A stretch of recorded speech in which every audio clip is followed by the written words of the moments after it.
Welcome to the X Global News Channel. The period from November 8 to December 8, 2022 was the bloodiest since the beginning of the war. All pro-Russian formations lost more than 21,000 killed, missing and prisoners in a month, and more than 43,000 wounded. The AFU lost 7,900 people killed, missing, prisoners and 24,000 wounded. Both sides have not suffered such losses in 1 month yet. Most of the losses of the armed forces of Ukraine and the armed forces of the Russian Federation were suffered in the battles for Bakhmut, which will continue with increasing intensity until the end of December. Taking into account the wounded and sick, the Russian armed forces, the armed forces of the Russian Federation, Rosgvardia, PMCs, volunteers of all kinds, lost 64,520 people from November 8 to December 8. If we count the total losses of killed, missing, prisoners, wounded and sick since the beginning of the war, then Russia lost 270,764 people in 9.5 months of the war. Some of the wounded from among them returned to service, some returned to civilian life due to the loss of limbs, eyes, disability. The figure seems huge, but this is a deceptive impression. The number of servicemen of the armed forces of the Russian Federation for February 2022, according to the Ministry of Defense, was 1,151,000 people. 210,000 of the most combat-ready, from the point of view of the generals, troops were involved in the invasion of Ukraine. Already in March, reinforcements from military units reached the borders with Ukraine to make up for losses in combat units. In April and May, due to high losses, active recruitment of volunteers in the regions and prisoners in colonies began. In the summer, volunteers were already gathered from everywhere and under the auspices of the governors, and Yevgeny Prigozhin began his tour of prisons. By autumn, the flow of Russians eager to earn money began to weaken, and the army was defeated in the Kharkiv and Luhansk regions. It became obvious to everyone in the Ministry of Defense and in the Kremlin that it was possible to make up for losses and provide generals with soldiers only through mobilization. In October, when the first batches of conscripts began to arrive in the army, the Russian armed forces launched a new offensive near Bakhmut and tried to level the front in the north of the Luhansk region. Russian losses went up sharply because the generals had someone to throw into battle. 270,000 Russian citizens who suffered and died in the war are scattered across all regions of the Russian Federation. If we divide 270,764 people into 89 subjects of the Federation, then for each subject there will be 3,042 participants in hostilities, injured or killed in the war. If we consider that more than half of this number are wounded, up to 40% of whom are returning to service, then it becomes clear why people do not notice the war in all regions. Simply because there are less than 2,000 people killed, missing, captured, seriously wounded and amputees for each subject of the Federation. The seriously wounded and amputees do not return home at the same time and, mostly, are treated further or do not leave the house, that is, they are not visible on the streets of cities. The missing, that is, in most cases, the dead, too, for obvious reasons, are not visible, and the remaining several hundred people replenish urban and rural cemeteries.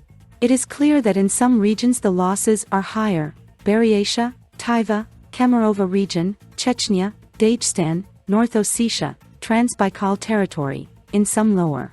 But these 270,764 people are still invisible on the scale of the country, most of whose population is still trying to pretend that the war does not concern them and nothing unusual is happening.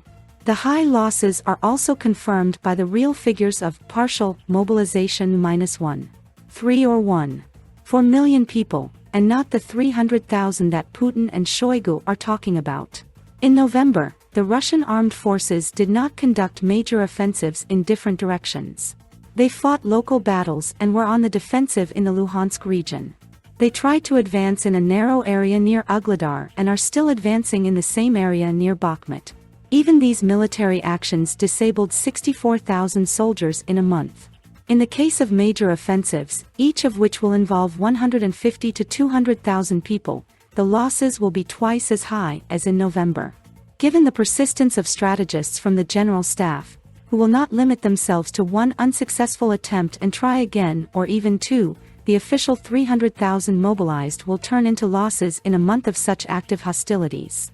The losses also confirm the continuation of mobilization, which Putin publicly disavows. The army needs to be replenished, otherwise it simply will not be able to continue fighting. 1. 3-1.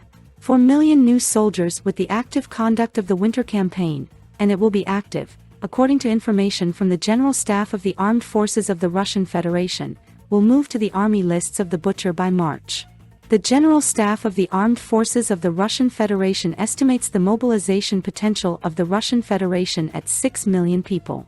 And the loss rate, which will become noticeable to the population, according to the estimates of the General Staff, is 1.5 million killed and wounded. So far, a little more than a sixth part has been selected from it. Moreover, without achieving any successful results for the Russian Federation. The losses of the Ukrainian armed forces from the beginning of the war to December 8 for the pre-war Ukrainian army would be critical. For the current army, they are high, but acceptable, and justified by victories in Kharkiv, Luhansk, Kherson regions. The ratio of losses is rather 1-2 than 1-10 or 1-7, as they say, turning the numbers in their direction, then Putin, then Zelensky. The number of the armed forces has increased by about 6 times compared to the beginning of February 2022. The total losses of the armed forces of Ukraine killed, wounded, prisoners and missing are 136,839 people. This is about 10% of the current number of the armed forces. Up to 44,000 of them are lightly wounded, who return to service, that is, irretrievable losses of less than 10%. The armed forces of the Russian Federation have about 70,000 lightly wounded over the entire time, that is, irretrievable losses since the beginning of the war amount to about 200,000. This is about 10% of the current number of the Russian army and other formations fighting on its side in Ukraine. The winter offensives that Russia is preparing can bring this figure up to 20-25%. This is the end of the news from the front. The Office of the President of Ukraine opposed Kissinger's proposal for peace. Advisor to the President of Ukraine Mikhail Podolyak believes that the proposal of former U.S. Secretary of State Henry Kissinger for peace is the sacrifice of part of the territory of Ukraine to the aggressor.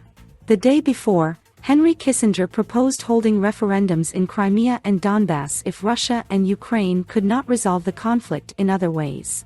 The recipe that the ex-Secretary of State calls for, but is afraid to say out loud, is simple: to appease the aggressor by sacrificing part of the territory of Ukraine with guarantees of non-aggression against other Eastern European states, Podolyak said. Mikhail Podolyak considers the liberation of Ukrainian territories, as well as an open trial of Russian war criminals and a long-term process of paying reparations, to be the only possible end to the conflict. This is where our news comes to an end. Thanks for attention. Please like and write your opinion in the comments. Subscribe to the channel to keep following the news. See you.